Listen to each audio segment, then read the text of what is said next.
ഹരേ കൃഷ്ണ. സർവം ശ്രീ രാധാകൃഷ്ണാർപ്പണമസ്തു. അധ്യായം 18 സന്യാസത്തിൻ്റെ പരിപൂർണത. ശ്ലോകം 72. കച്ചിദേതശ്രുതം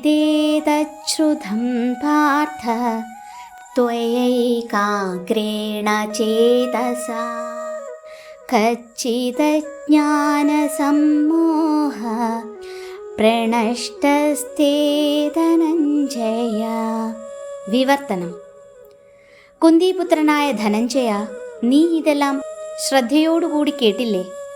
അജ്ഞാനത്തിൽ നിന്നുളവായ നിന്റെ വ്യാമോഹം ഇപ്പോൾ നീങ്ങിയില്ലേ? ഭാവാർത്ഥം: അർജുനന്റെ ആധ്യാത്മിക ഗുരുവെന്ന നിലയിലാണ് കൃഷ്ണൻ പ്രവർത്തിച്ചത്. ശരിയായ കാഴ്ചപ്പാടിൽ തന്നെയാണോ അർജുനൻ ഗീതോപദേശം സ്വീകരിച്ചതെന്നും അദ്ദേഹം അതിൻ്റെ പൊരുൾ ഉൾക്കൊണ്ടുവോ എന്നും കൃഷ്ണന് അറിയേണ്ടതുണ്ട്.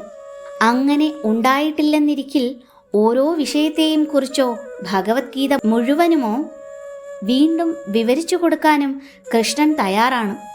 കൃഷ്ണനെ പോലെ വിശ്വാസ്യനായൊരു ആധ്യാത്മിക ഗുരുവിൽ നിന്നോ അദ്ദേഹത്തിൻ്റെ പ്രതിനിധിയിൽ നിന്നോ ഭഗവത്ഗീത ശ്രവിക്കുന്നവൻ്റെ അജ്ഞാന തമസ് അപ്രത്യക്ഷമാകുന്നത് അയാൾക്ക് അനുഭവപ്പെടും. ഭഗവത്ഗീത ഒരു കവിയോ നോവലിസ്റ്റോ എഴുതിയ സാധാരണ പുസ്തകമല്ല. പരമദിവ്യോത്തമ പുരുഷൻ തന്നെ പറഞ്ഞതാണത്. കൃഷ്ണനിൽ നിന്നോ അഥവാ ഭഗവാന്റെ പ്രതിപുരുഷനായ ഒരു യഥാർത്ഥ ആധ്യാത്മിക ഗുരുവിൽ നിന്നോ ഈ ഉപദേശങ്ങൾ കേൾക്കാൻ ഭാഗ്യമുണ്ടായവൻ മുക്തനാകുമെന്ന് ഉറപ്പാണ്.